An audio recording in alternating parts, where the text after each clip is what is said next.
పాత నోట్లను రద్దు చేయడానికి కారణంగా ప్రధానమంత్రి ఏం చెప్పారు? 3 ముక్కల్లో చెప్పాలంటే నల్ల డబ్బు, టెర్రరిజం, దొంగ నోట్లు. వీటికి వ్యతిరేకంగా పోరాటం చేయటమే డిమానిటైజేషన్ ప్రధాన లక్ష్యమని చెప్పారు. జాతీయ ప్రయోజనాల దృష్ట్యా మీరు ఈ చర్యకు అనుకూలంగా సర్దుబాటు చేసుకునే త్యాగాన్ని చేయాలి.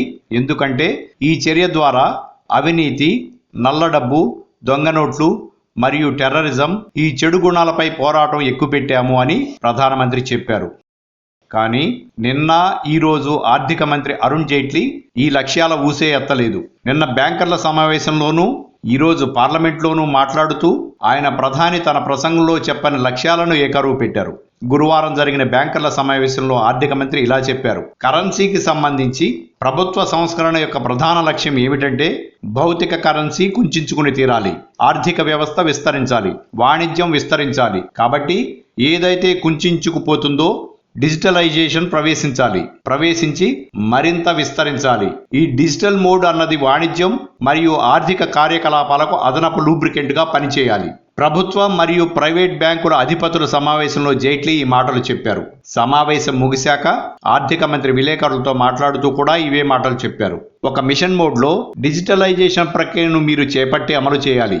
ఒక యజ్ఞంలాగా డిజిటలైజేషన్ ప్రక్రియను చేపట్టేందుకు తగిన ఏర్పాట్లు చేయాలని, బ్యాంకింగ్ వ్యవస్థను ప్రేరేపించడమే ఈ సమావేశం ఉద్దేశమని జైట్లీ చెప్పారు.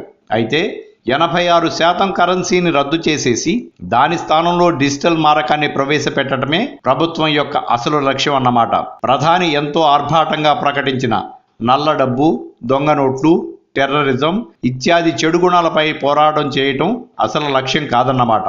డిజిటలైజేషన్ గురించి ఒక్క మాటను కూడా ప్రధాని తన నవంబర్ 8 రాత్రి నాటి ప్రసంగంలో పేర్కొనలేదు. నల్లధనం, దొంగ నోటు, టెర్రరిజం ఎన్నాళ్ల నుండి దేశాన్ని లోలోపల నుండి తొలచివేస్తున్నాయని, అధికారంలోకి వచ్చిందే తడవుగా తాము వీటిపై పోరాటం చేస్తున్నామని, ఈ పోరాటంలో జనం సహకరించాలని, దేశ నిర్మాణంలో పాలు పంచుకునే ఇలాంటి సువర్ణావకాశం జీవితంలో ఒక్కసారి వస్తుందని ఇలా ఏవేవో చెప్పారు. కానీ డిజిటలైజేషన్ లక్ష్యం గురించి మాత్రం చెప్పలేదు. ఈరోజు ఆర్థిక మంత్రి వాటన్నిటినీ పక్కన పెట్టి దేశ నిర్మాణం పేరుతో చెప్పిన లక్ష్యాల ప్రస్తావన చేయకుండా కరెన్సీ నోట్ల చలామణిని కుంచింపజేసి వాటి స్థానంలో డిజిటల్ మార్పిడి ప్రవేశపెట్టడమే ప్రధాన లక్ష్యమని అసలు విషయం చెబుతున్నారు.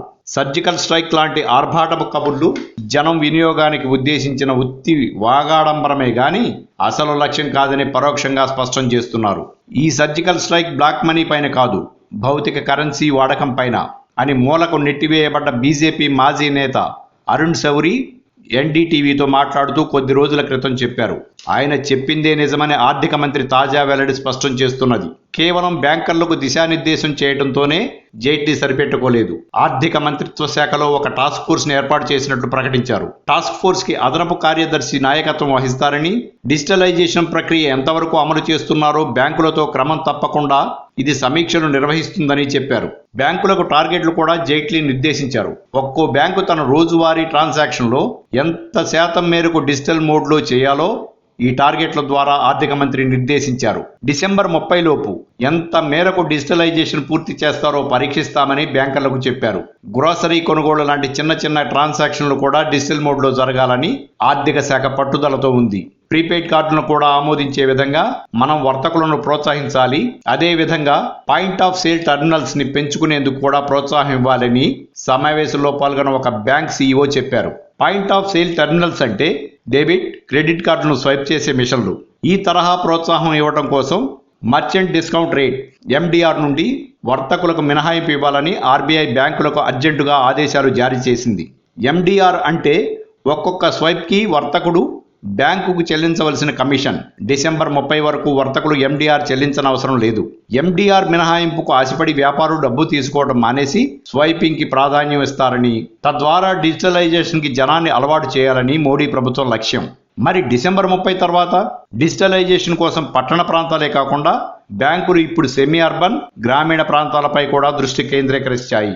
ఈ శ్రద్ధకు తోడుగా ఇండియన్ బ్యాంకర్స్ అసోసియేషన్ వాళ్ళు ప్రకటనల కార్యక్రమాన్ని పెద్ద ఎత్తున చేపడతారు. కార్డులు ఎలా వాడాలో తెలిపే వీడియోలు తయారు చేసి ప్రచారంలో పెడతారు. డబ్బులు లేకుండా కొనుగోళ్లు ఎలా చేయాలో వివరించేందుకు సకల మార్గాలను వినియోగిస్తారు అని ఆర్థిక మంత్రిత్వ శాఖ విడుదల చేసిన ప్రకటన పేర్కొంది. జైట్లీ వెల్లడి దృష్ట్యా మనకు అర్థం అవుతున్నదేమిటి? పాత నోట్లకు బదులు కొత్త కరెన్సీ నోట్లు వేగంగా అందివ్వలేకపోవడానికి కారణం ప్రభుత్వం చెబుతున్నట్లు కరెన్సీ ముద్రణ ఆలస్యం, లాజిస్టిక్ సమస్యలు ఇవేమీ కాదు. ఈ సమస్యలు ఉంటే ఉండవచ్చు గాని అవే అసలు కారణం కాదు. అసలు కారణానికి అవి ముసుగులు మాత్రమే. అసలు కారణం కొత్త నోట్ల అందజేతను సాధ్యమైనంత ఆలస్యం చేసి, సాధ్యమైనంత తక్కువ చేసి జనాన్ని బలవంతంగా డిజిటలైజేషన్ వైపుకు నెట్టడం. అందుకే జనం ఎన్ని శాపనార్థాలు పెడుతున్నా, ఎన్ని ఇబ్బందులు పడుతున్నా మోదీ ప్రభుత్వం లెక్క చేయటం లేదు. క్యూలలో నిలబడి చనిపోతున్నారని వార్తలు వస్తున్నా వేరే కారణాలతో చనిపోతున్నారని తప్పించుకుంటోంది కానీ కనీసం సానుభూతి ప్రకటించేందుకు పూనుకోవడం లేదు. వెనకడుగు వేయటం మోడీ రక్తంలోనే లేదు అని కొంగొత్త బెంకపు ప్రకటనలు చేస్తున్నారే తప్ప ఏ కాస్తన్నా సడలింపు ఇవ్వడానికి సిద్ధపడటం లేదు. అసలు మోడీ రక్తంలో ఏముంటే ఎవరికి కావాలి? జనానికి ఏదో ఒరగబెడతారనే ఆశతో కాంగ్రెస్ను ద్వేషించి ఆయనకి అధికారం అప్పజెప్పారు. కానీ ఆయన ఆ జనం ద్వేషాన్ని కూడా భరిస్తూ డిజిటలైజేషన్ పట్ల పట్టుదలతో వ్యవహరిస్తున్నారు. ఏమిటి మర్మం? నిజానికి జనంలో వ్యతిరేకత ప్రబలుతున్నప్పుడు ఒక అడుగు వెనక్కి వేసినట్లు కనిపించడం పాలకులకు రివాజు.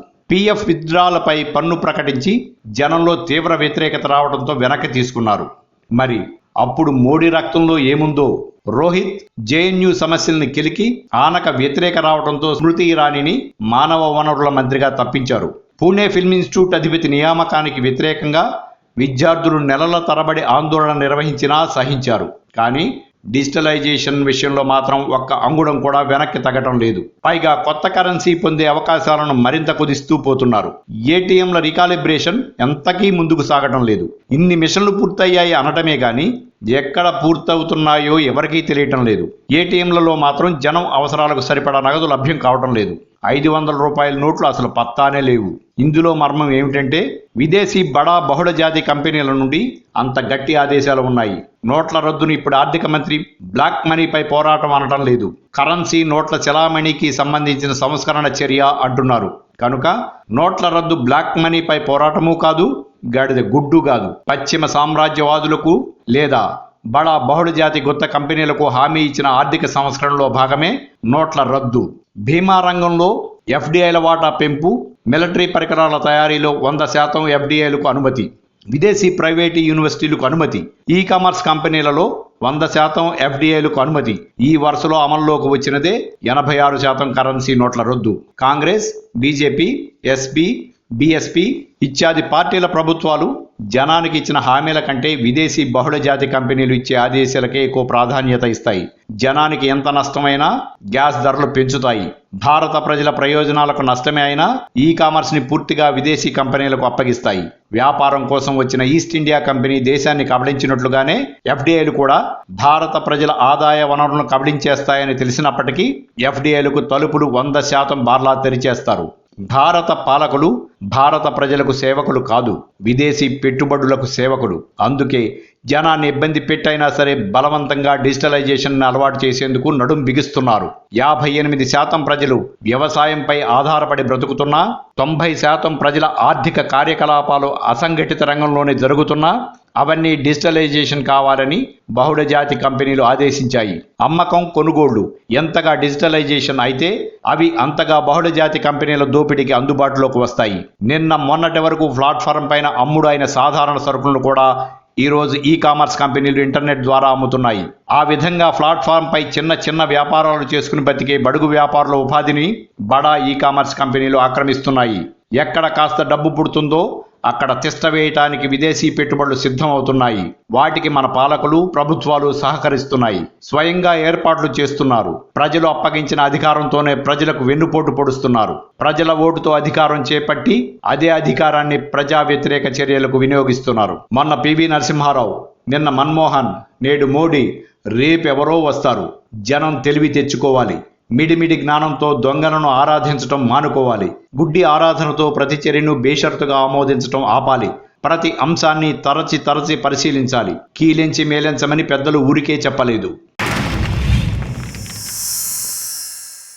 Like and subscribe Eagle Media Works.